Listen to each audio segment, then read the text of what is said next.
Today we're celebrating 3 years of Sexplanations. 186 videos, 227,800 subscribers across 222 countries with 69.8 million minutes watched, 1,211 patrons who support us existing, and all these messages about how we've changed people's lives. To celebrate, I thought I'd tell you about some of the people who have changed my life. 7 of my sex heroes.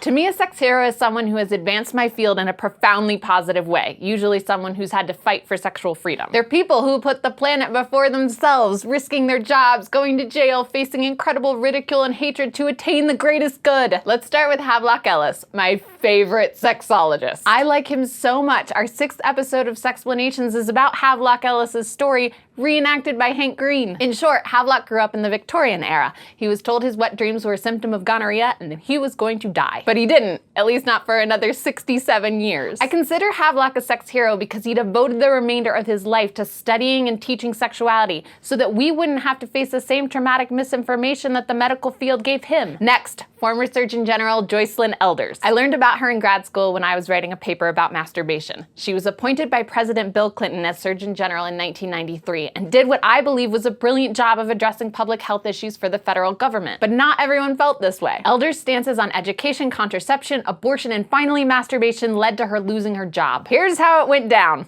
At the 1994 United Nations Conference on AIDS, Elders was asked if we should teach about masturbation in schools as a safer sex HIV prevention tactic, to which my hero responded, "I think that it is a part of human sexuality and perhaps it should be taught." My favorite part is that when asked years later about the experience and whether or not she regretted it, Elders responded, "If I had to do it all over again, I would do it the same way. I felt I did it right the first time." High five, Dr. Elders. Betty Dodson is another badass lady in her 80s with so much to admire. I love that she began as an artist, went through a sexual self-discovery, then made it her mission to aid women in becoming orgasmic or discovering their independent pleasure. Dodson's the one who leads workshops where women sit naked in a circle, everyone on their own mat looking at their own unique vulva and learning to come. That's bold and helpful. Plus, she has so many books with her artwork and a YouTube channel on pleasure. Number 4, the very controversial Alfred Kinsey. From what I've learned, Kinsey was teaching biology at Indiana University and students would come to him with questions about sex that he was surprised they didn't already have the answers to. He arranged the first ever human sexuality course, then proceeded to collect the sex histories of 12,000 people so we would have the data to teach. And because he went all out, research went from here to here. He gave sexology a huge boost. Don't worry, I'll give an entire episode to him in the future, like this one I did for my 5th sex hero, Margaret Sanger. Sanger lived during the same time period as Kinsey, but while he was more of a researcher, she was more of an activist. Sanger is the main reason many of you have access to birth control and education about it, why you're not in jail for using condoms or having to flee the country to watch Sexplanations. You know Planned Parenthood? Sanger founded it. And the pill? Sanger funded it. Please watch this. Sanger is a sex superhero. Who else do you know tried to prank call Hitler? Number 6 on my list, Ellen DeGeneres. I know there are thousands of other LGBTIAQ role models and trailblazers, but I have this memory of my parents insisting I watch the coming out episode on her sitcom Ellen to see LGBTIAQ history made. Even though she was playing a fictional character, it cemented Ellen DeGeneres in my mind as a very significant role model. Maybe this makes my parents the heroes. Either way, we're talking about people who are kind to others, compassionate, generous, loving to their partners, and really fun to be around.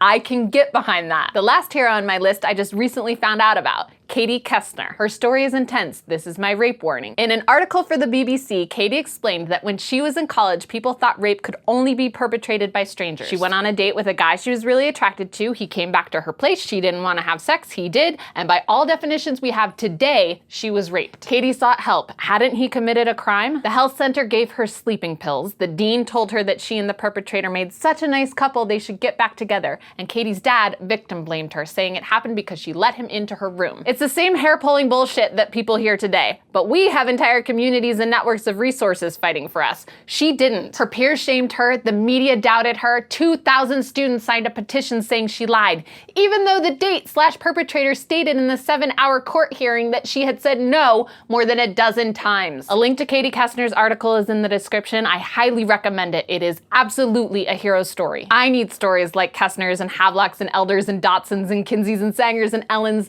They inspire me me to be brave, to face adversity, and to strive for a better planet even when society pushes against me. When I worry about discussing taboo topics or taking an unpopular stance, it's these heroes who remind me that it's worth the fight. They build an incredible foundation for me and this channel, so I'm freaking grateful for them. Happy 3rd birthday, Sexplanauts. Stay curious. Let us know in the comments who your sex heroes are and we'll celebrate the heck out of them too. And if you want to give us a birthday present and get one for yourself, Sexplanations has a Patreon page and merch over here.